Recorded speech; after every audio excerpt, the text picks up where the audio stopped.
So hello noble ones, welcome back to my channel and Metatron's Academy. So today we're checking out a good friend of mine, Luke Ranieri from Polymathy, goodness gracious, Polymathy channel, can't even pronounce it, never mind the language channel.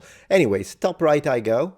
And so here we are. This video is called American Speaks Latin to Italians in Rome. Holy moly, watch their reaction. Yeah, I'm gonna watch their reaction.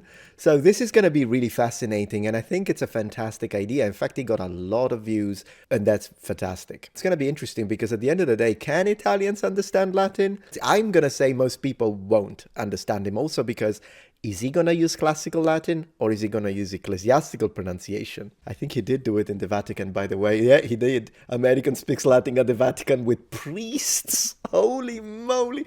We're gonna check that one out after this one. But let's begin with this one. I am in the streets of Rome to run a little experiment. Can Romans understand the ancient Roman language? Can Romans understand Latin? Nostri Domine, potessi indicare ubi sit amphitheatrum Flavium? Okay. Right, let's have a look at that. So the guy answered back, Ma che sta di, which is not Italian, by the way.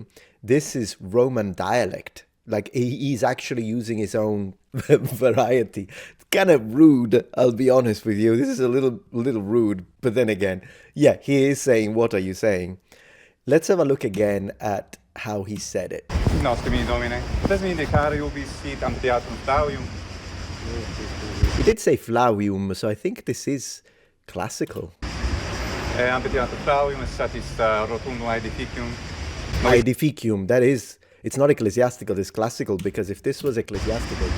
Amphitheatrum Flavium. See, so it would have been satis rotundum aedificium if this was ecclesiastical. So he's speaking...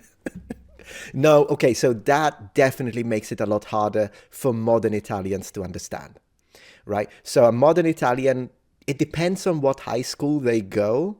So I'll tell you more about that in a second. I kind of want to watch a few more clips, but then I'll give you the context from the Italian perspective to this.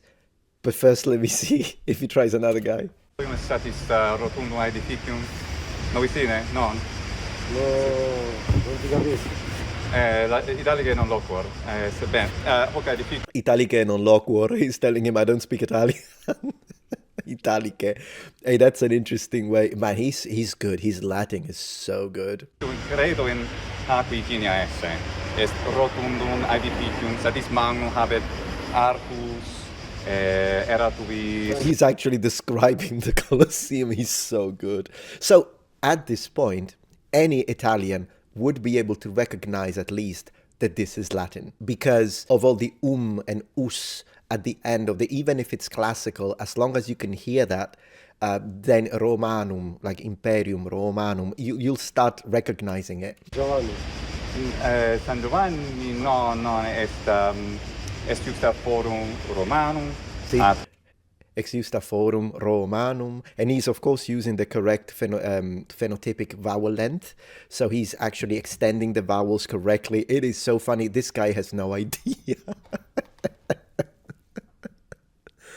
Holy moly, this is... But when you hear forum Romanum, of course it's Latin. What else can it be? But you know what's interesting about that is that Latin, it's a dead language because of this, but a dead language isn't a language that people don't speak. It's often a misunderstanding of what a dead language is. A dead language is basically what you described, a language that doesn't have native speakers. But there are at least 15 to 20,000 fluent Latin speakers in the world, okay? So pretty much that means that, yes, it's still a spoken language. And sometimes when people hear, oh, it's a dead language, it means nobody speaks it. No, it just means it doesn't have native speakers. So that's another, because as you can see, he speaks it very fluently. Now, of course, he also speaks Italian fluently, so now it's just being, this is great. Quetiam est ubi erat quondam statua magna Neronis. Statua magna Neronis. Colossus. Nomen. Colosseum. Amphitheatrum Flavium. Ubi est? This guy does it. Okay, this is so funny because, yeah, he said Colossus, Then the guy said, oh, Colosseo, Colosseo, because he thought he was saying the Colosseum. And then he said Amphitheatrum Flavium, did he? Let me see. No. Colosseo.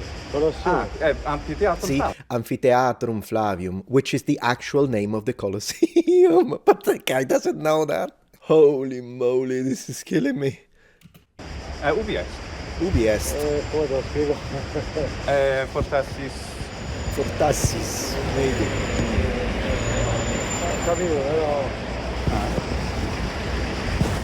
Capito, però... Oh my gosh, he's going into the tobacco place. He's going into the tobacco place.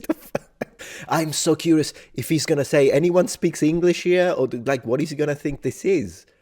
If he doesn't know it's Latin, he just thinks it's someone who speaks a foreign language. What is it?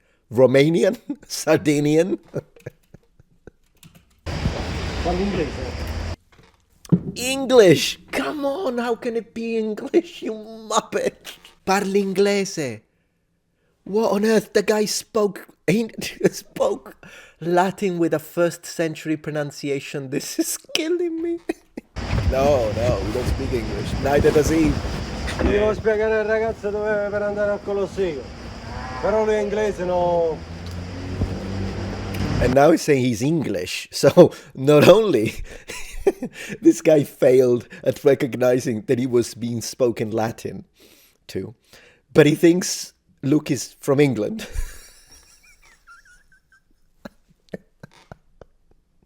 Oh, look, Ranieri, you're making my day.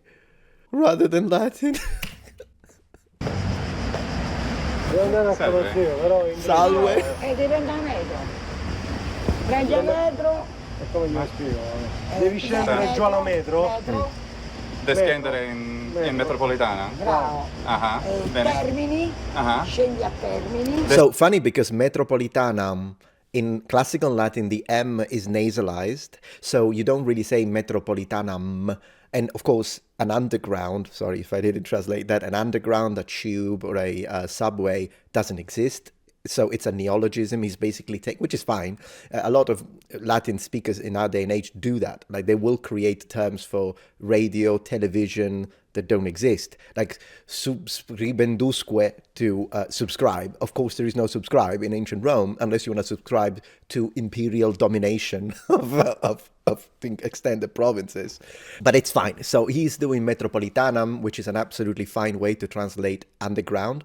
But the fact that he's speaking classical Latin in this case helps him with Italians because he's now not pronouncing the M, since the ancient Romans actually told us that. They said, do not pronounce the M if you don't want to sound like a barbarian, which means fully nasalize it, Metropolitanam, which makes it sound like Italian, Metropolitana.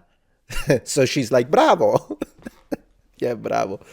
Did he pronounce a V in Flavium early in the classical or ecclesiastical? He did classical. He said Flavium with a W. So that was correct, of course. And descendere, to descend, so go down a flight of stairs, for instance. In Italian would be discendere. It is absolutely recognizable. Maybe the k sound, like when you say Scipio Africanus, modern Italian would be Scipio. And so Scipio can sound, a few Italians will complain. They will say, nah, what are you talking about? But yeah, that's how it was pronounced. Like if you were to resurrect Scipio Africanus and ask him, hey, how do you pronounce your name? He would say Scipio. Now, would you use a closed O or an open O? No idea, difficult to say. But apart from the technicalities, the K, 100%. Like centurio, centurionem, it's just how it is. Man, I'm having a great time. I don't know about you. Scendere a termino. Scendi. Bene. Prendi Bene. il metro. Ah. B. Beh. B. Bene. Yeah, because it's be in Latin, be. And she said, be, be. Oh my gosh. B. Colosseo. Bene, al Colosseum. Idem metropolitana, tramen subterraneo. Ce la sai inglese? Ah. Bene, tramen subterraneo. They're still asking for someone to speak English. How do you not know that this guy... He even said bene. I'm not trying to shame people, okay? It's so funny that an Italian thinks that this is English from where? The island east of New Zealand? Like Australia, New Zealand, and something else that has this accent and says bene, which by the way is the same to say good, which is the same word in Italian, exactly the same. It's just that occasionally in Latin you'll have a different positioning of the stress. Like you would say per bene instead of per bene, which would be Italian. We always kind of have this data at the end in Italian, right? But not always, but often. Like for instance, in Latin you would say divide et impera to mean like divide and conquer. But an Italian without phonemic vowel length training in classical Latin would say divide et impera, because that's what we do. Mangiare, buongiorno, right? We tend to put the stress onto the penultimate vowel, but in Latin would be divide et impera, so it's a different situation. But I think they were asking someone else in the shop, like, hey, do you speak English? Because this guy, that's what I think it's happening here. I really think they think he's speaking foreign, and they don't identify it. This is great. Linea B. B, direzione Laurentina. Laurentina. Direzione Laurentina. Hakine Wiaist. Tu scendi qui. Piazza, metro. You're such a troll. Oh my gosh. How does he keep a straight face? Look, you are such a troll. Next time I'm in Italy, I'm gonna do this with him. I'm gonna do it. It's gonna be me and him. I'm gonna ask him speak ancient Greek. He's gonna speak ancient Greek. I'm gonna speak classical Latin, and we're gonna. It's like we're time travelers. Oh my gosh! Imagine if we did it in Sicily. No, in Sicily we'd get shot. Bene. Foro would be M, metropolitana. Bravo, scendi Bravo. qui. Bene. Pulcre. Grazie. Pulcre, beautiful. A termino, stai scendere. Scendi, metro B. Literale. Bene. Direzione Laurentina. Laurentina. Laurentina Aha, she Grazie. loves. Bene. I mean, she's nice, she's laughing. But I find it so fascinating that to her, he's just speaking gibberish. She's like, she says something in Italian, the guy says, and she's like, yeah, haha, great. But when it comes to Latin, and that's the actual context that I wanted to give you, so let me just change, and then we get back to Mr. Ancient Roman Troll here. Oh my gosh, Luca Ranieri. So one thing I wanted to tell you about this is in Italy, whenever you turn 14, you have to pick a high school typology. So when you do that, there is no like general high school. You've got to pick one. And you can choose artistic one when you go and paint all day and draw. You can choose scientific one with a scientific orientation. You do a lot of maths and sciences and physics. You can choose a linguistic one, which was the one I chose. So we did like English, French, some Latin. We did do some Latin, but it was mostly modern languages, Spanish, German. That's what you do. Or you can choose what is called a classical high school, and a classical high school focuses on ancient literature, so ancient Greek, ancient Latin, and they study ancient Greek and Latin for multiple years. Now, does that mean that a high school student, when they are 18 and they graduate, now they're fluent in ancient Greek and Latin? Absolutely not, because most of these teachers don't even know how to teach. But apart from that, what they do is mostly translation. So they do know quite a lot of words and vocabulary, but they don't actually speak it. They learn how to translate it. It's what we call versioni, which means like you take like an ancient text. Sometimes you read Plutarch, sometimes you read Julius Caesar, De Bello Gallico, and then you just have to translate it into modern Italian. But the only type of pronunciation they are taught in Italy is ecclesiastical. The only way in which you study classical pronunciation is at university, which means the majority of Italians don't even know it existed. And if they do, they think it's nonsense, unless they go to university and study it there. And that's one of the reasons why when I use classical Latin pronunciation, I get backlash from Italians, but it's mostly Italians that just learned it at school. And so at school, they were taught, this is how you pronounce it, and it's all ecclesiastical. And ecclesiastical insertion is not wrong, but it depends on which context. Like if you're reading the Lord's Prayer, or if you're, Hail Mary, yeah, I would read it in in ecclesiastical myself. Padre Nostro, Pater Noster, I would read it in ecclesiastical. It's not wrong. And medieval Latin is a lot closer to ecclesiastical pronunciation, so it would be a good overlap. You want to read something written by a Templar, I would read it in ecclesiastical. But if we go back to the 1st century, to the era of classical antiquity, to the Republic, it makes no sense to read stuff in ecclesiastical, which is why I switched to classical and I say Julius Caesar or Gaius Julius Caesar Octavianus Augustus, because it's just, that's how they pronounced it. That's just to give you a little background as to why a lot of Italians won't even recognize it, because he's a troll.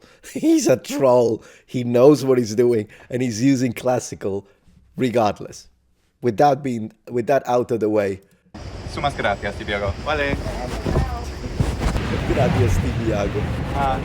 Ignotremi, Domini, quaero tramen subterraneum, si potestiste mi indicare ubisit?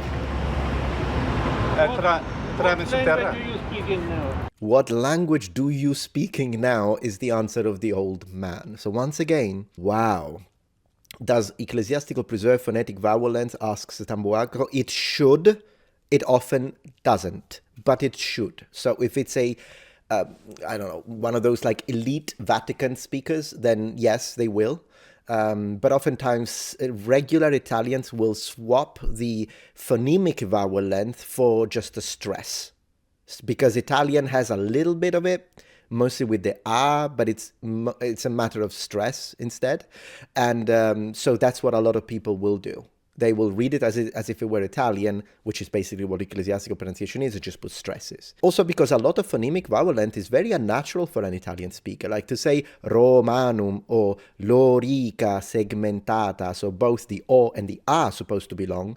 It's difficult for us. As an Italian, I would just say Lorica. So the O would be short, or I would say Lorica, and I would make everything short. The Romans said Lorica. And that's a little difficult without training. But this is killing me. The old guy was like speaking English. What language do you speak? Anglicae non loquor ignoscemi. Anglicae, you see that he's doing Anglicae non loquor ignoscemi. So he's doing all the correct phonemic vowel, and this is just a waste. This is such a waste. Est tramen subterraneum, est tramen subterra. La metro. He understood it. He understood it. Let me tell you why. Subterraneum, subterranean, in Italian, sotterraneo, because in Italian, when there is BT, we simplify it into a double T. So he recognized it. Est tramen subterraneum, est tramen subterra. Yeah, subterra is like underground, so sottoterra in Italian. He recognized it. La metro. Recte, ubi sit? Potesmi indicare?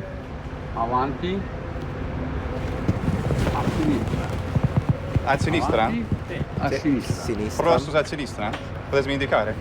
Prossimo. So indicare is very similar to Italian, so now he's selecting. He's really good at this. Like, I don't know if people actually can tell how much he's putting into this, if they don't know how close Italian is to Latin and how sometimes it's not.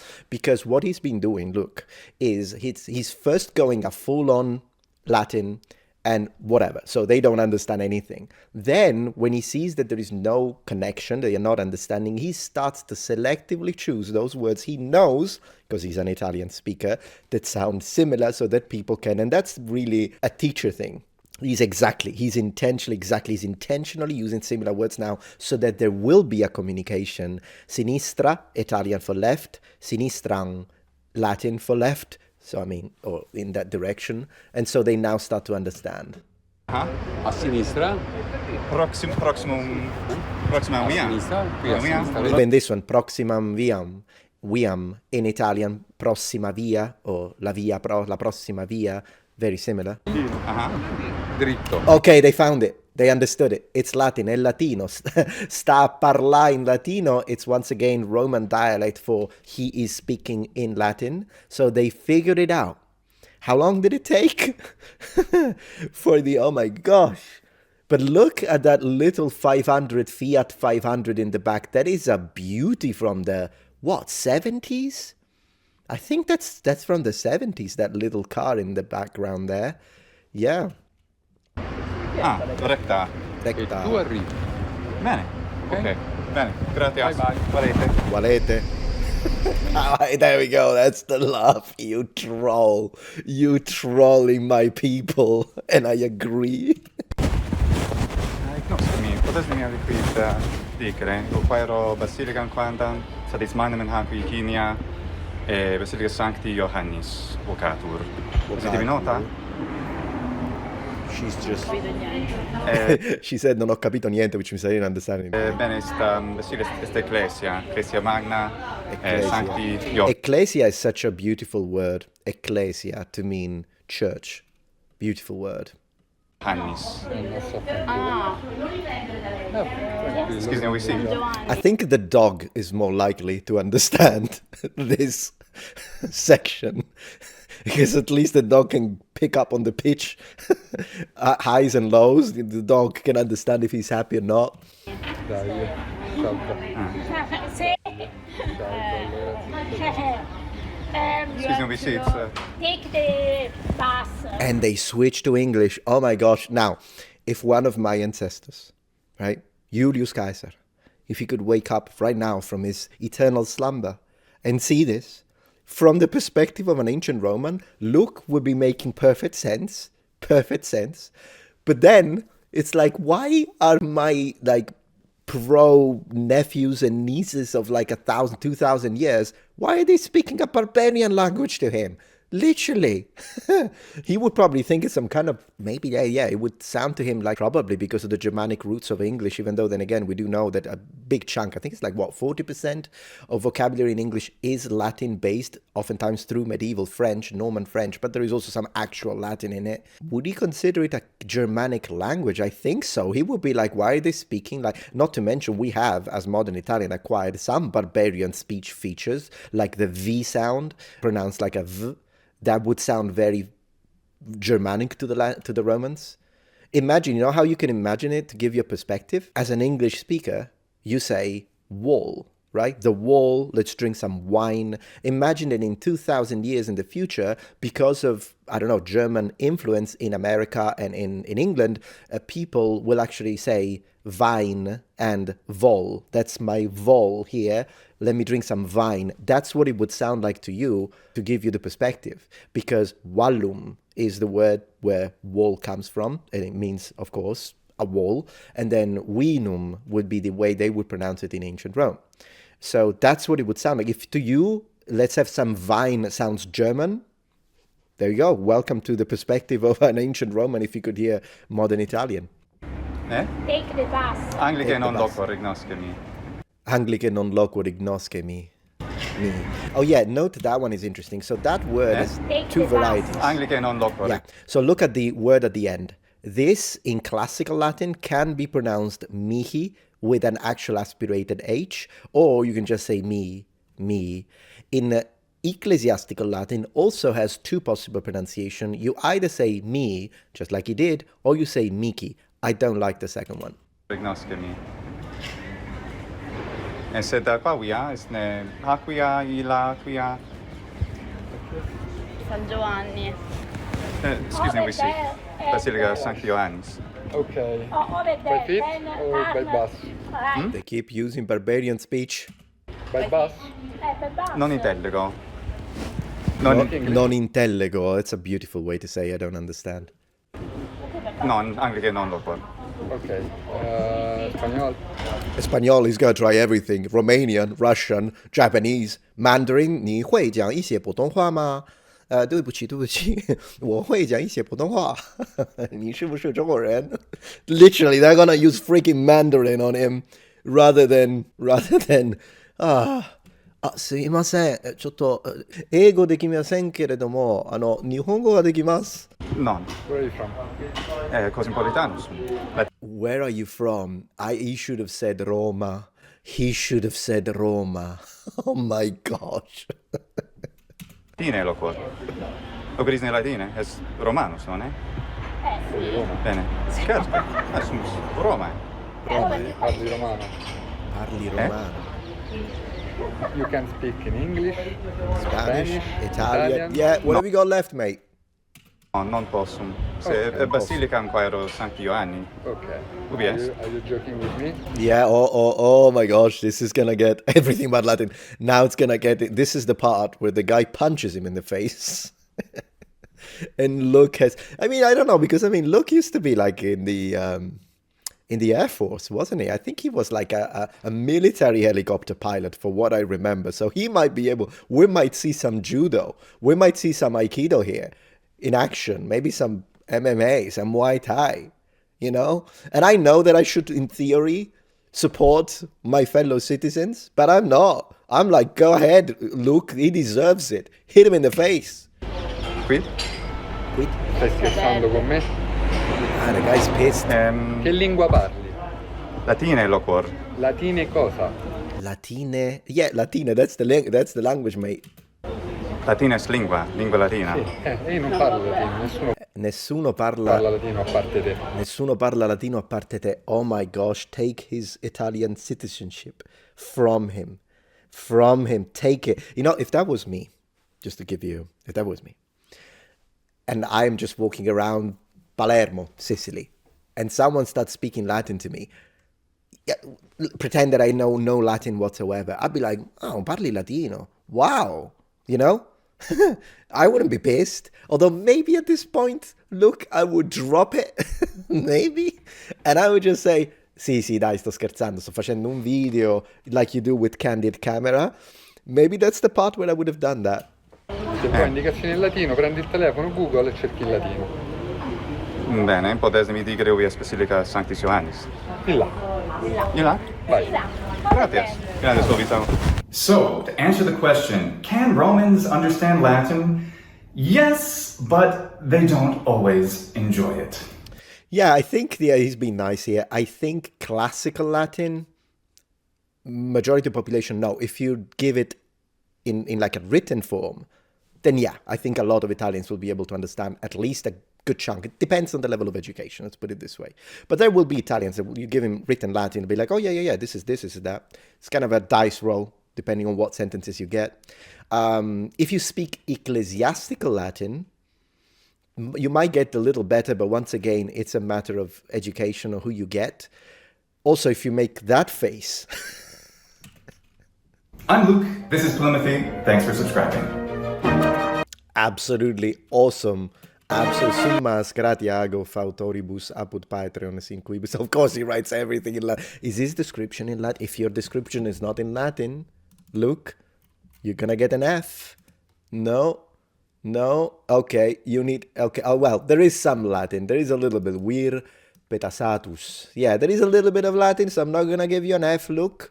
But next time, you need to do better. We need to get some actual Latin in here. Because, I mean, you know. Anyways, that was the first video I wanted to share with you, which I thought, as you can see, I've got a lot of tabs open. We're going to be in here for a while, just so you know. Man, that was insane. We need to give him a like. And that was fantastic. That was absolutely fantastic. Oh my gosh, I'm so gonna message him. I'm gonna message him right now. Where is he? So I'll tell you what he says live. Luke Ranieri. Okay. Hey, Luke. I'm not gonna share this because it's my private Facebook. But anyways, hey, Luke. I've just finished watching your Can Italians Understand Latin video and you are such a troll.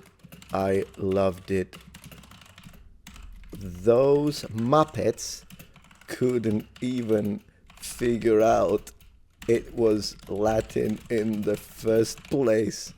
Ha ha ha.